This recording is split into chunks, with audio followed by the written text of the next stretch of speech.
50,000కు మించి డబ్బు తరలిస్తే చట్ట ప్రకారం చర్యలు తీసుకుంటామని తూప్రాన్ ఆర్డీఓ జయచంద్రారెడ్డి సూచించారు. మెదక్ జిల్లా వెల్దుర్తి మండల కేంద్రంలో చివరి దశ ఎన్నికల నామినేషన్ ప్రక్రియను ఆయన పరిశీలించారు. మండలంలోని పలు గ్రామ పంచాయతీల సర్పంచ్, వార్డు సభ్యుల నామినేషన్లను ఆయన పరిశీలించి పలు సూచనలు చేశారు. నామినేషన్ల ప్రక్రియ నేటితో ముగుస్తుందని, రేపు నామినేషన్ల పరిశీలన ఫిర్యాదులు స్వీకరిస్తామని పేర్కొన్నారు. ఎన్నికలు సజావుగా జరిగేందుకు ప్రజలు సహకరించాలని సూచించారు. ఓటర్లను ప్రలోభపెట్టే విధంగా డబ్బు, మద్యం తరలిస్తే చర్యలు తీసుకుంటామన్నారు.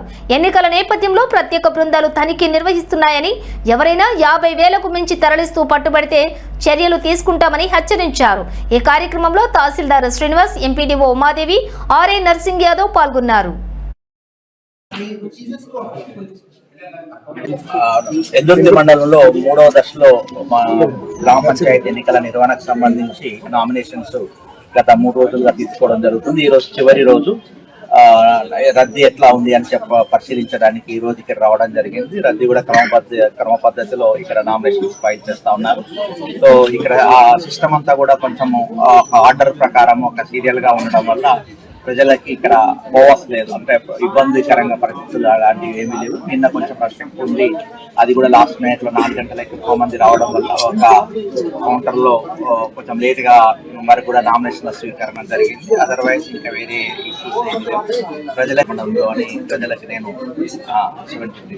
17వ తారీఖు నాడు, ఇది 3వ ఫేజ్ ఉంది కాబట్టి 17వ తారీఖు నాడు అత్యంత ప్రశాంతపూరితమైన వాతావరణంలో ఎన్నికలు జరగాలని కోరుకుంటూ, అదేవిధంగా గమనించాల్సింది ఏమిటి అని అంటే ఫ్లయింగ్ స్పాట్స్ కూడా తిరుగుతూ ఉన్నాయి. ప్రజలకి తెలియక పాపం వాళ్ళ ఇతర అవసరాల కోసం దీనికోసం డబ్బును క్యారీ చేస్తూ ఉన్నారు.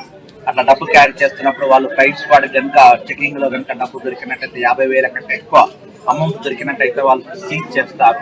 అవకాశం ఉంది కాబట్టి ప్రజలు విత్ ప్రూఫ్స్ తోటి ఒకవేళ డబ్బు తీసుకుపోవాల్సిన అవసరం ఉన్నట్టయితే సరైన ప్రూఫ్స్ తోటి, అంటే ఆ డబ్బు ఎక్కడ తీసుకుపోతున్నారు, ఎక్కడ డ్రా చేశారు, ఇట్లాంటి వ్యవహారాలతోటి డబ్బును క్యారీ చేయాలి.